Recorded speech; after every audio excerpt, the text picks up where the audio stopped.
2024 లేదా 25లో డిగ్రీ లేదా బీటెక్ చదివారా? సాఫ్ట్‌వేర్ జాబ్ కోసం ఎదురు చూస్తున్నారా? అయితే కోడ్ జ్ఞాన్ 100 డేస్ కోర్సులో చేరండి, జాబ్ సాధించండి. హలో రంజన్ గారు.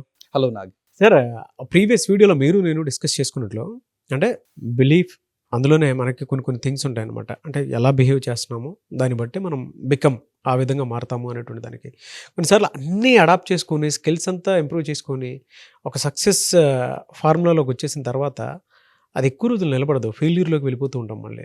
అంటే దానికి ఎలాంటి కారణాలు ఆ విధంగా అయ్యేలా చేస్తాయంటారు అసలు? అందరం ఇది ఫేస్ చేస్తాం లైఫ్లో. ఇది నాకు తెలుసని నేను ఫేస్ చేయనని లేదండి. లైఫ్కి అందరూ ఒకటే. సో అది ఎలా, దాని మీనింగ్ ఏంటి, దాన్ని ఎంతవరకు మనం తగ్గించుకోవచ్చు అనేది, ఎందుకు అసలు జరుగుతుంది అనేది ఎక్స్ప్లోర్ చేద్దాం ఈ వీడియోలో. ఓకే. ఫస్ట్ థింగ్, మీ దగ్గర క్లే ఉంది. ఆ మట్టిని మీరు బాగా మంచి క్లాస్గా తయారు చేసుకున్నారు బ్రిక్స్ తయారు చేసుకోవడానికి. ఇప్పుడు ఆ బ్రిక్స్ తయారు చేసుకోవడానికి ఆ మట్టిని మీరు ఏం చేస్తారు? ఒక మోల్డ్ని అవును క్రియేట్ చేసుకుంటారు. అంటే మీ మట్టి ఎంత మంచిదైనా, ఈ మట్టి ఎంత బాగా తయారు చేయడానికి మీరు ఎన్ని స్కిల్స్ వాడినా, మీరు ఈ మట్టిని తీసుకొచ్చి ఒక మోల్డ్లో ఒక షేప్లో వేస్తేనే ఇటుక వస్తుంది. ఇప్పుడు మీ లైఫ్లో ఈ బ్రిక్ తాలూకా పర్పస్ అయిపోయింది. ఈ బ్రిక్ని సాధించాలనుకున్నారు, సాధించేశారు. ఇప్పుడు మీరు అంతకంటే డిఫరెంట్ బ్రిక్ క్రియేట్ చేయాలని అనుకుంటున్నారు. డిఫరెంట్ సైజులో, డిఫరెంట్ డైమెన్షన్లో, డిఫరెంట్ టెక్స్చర్తో క్రియేట్ చేయాలని అనుకుంటున్నారు. అప్పుడు మళ్ళీ మీరు మట్టిని ఎలా ఇంప్రూవ్ చేయాలని మళ్ళీ హార్డ్ వర్క్ చేస్తున్నారు, మళ్ళీ ఇదంతా ఇంప్రూవ్ చేసుకుంటున్నారు, క్వాలిటీ ఇంప్రూవ్ చేసుకుంటున్నారు, అన్నీ చేస్తున్నారు. కానీ బ్రిక్ ప్రోడక్ట్ మారాలంటే ఏం మారాలండి? మీరు చెప్పిన దాని ప్రకారం అయితే అక్కడ మౌల్డ్ అనేది ఖచ్చితంగా జరగాలి, అది మారాలి. అబ్సల్యూట్లీ. మీ మట్టి ఎంత మంచిదైనా బ్రిక్ షేప్ మారాలన్నా, బ్రిక్ సైజు మారాలన్నా, ఎవ్రీథింగ్ మీరు ఎలా బర్న్ చేస్తున్నారో ఆ టెక్నాలజీ మారాలన్నా బేసిక్గా మారాల్సింది బ్లూ ప్రింట్. సో మీ మట్టి ఎంత మంచిదైనా బ్లూ ప్రింట్ మారనంత వరకు ఆ రిజల్ట్స్ నిలబడవు. దాన్నే మనం సైకాలజీలో కాగ్నిటివ్ డిసోనెన్స్ అంటాం. ఓకే.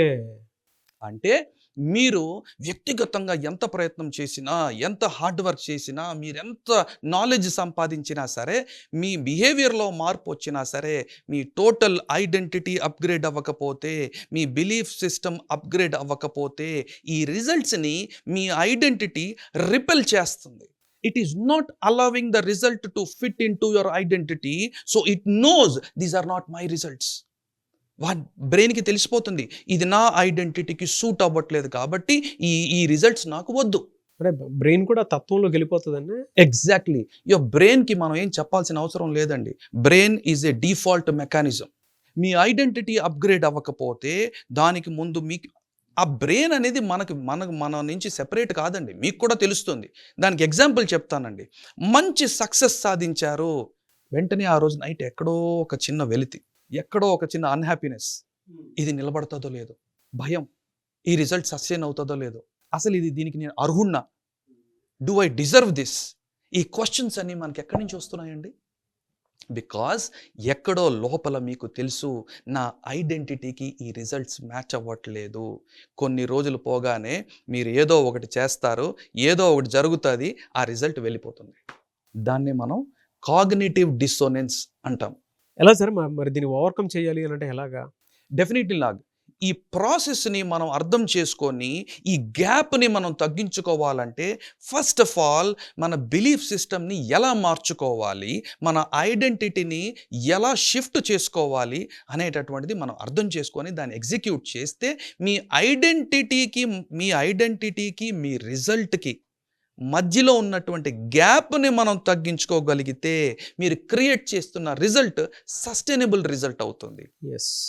సో రానున్న వీడియోస్లో మనం అది ఎలా చేయాలో తెలుసుకుందాం. డెఫినెట్గా sir. Anyway sir, thank you so much Ranjan garu. Thank you so much Nag.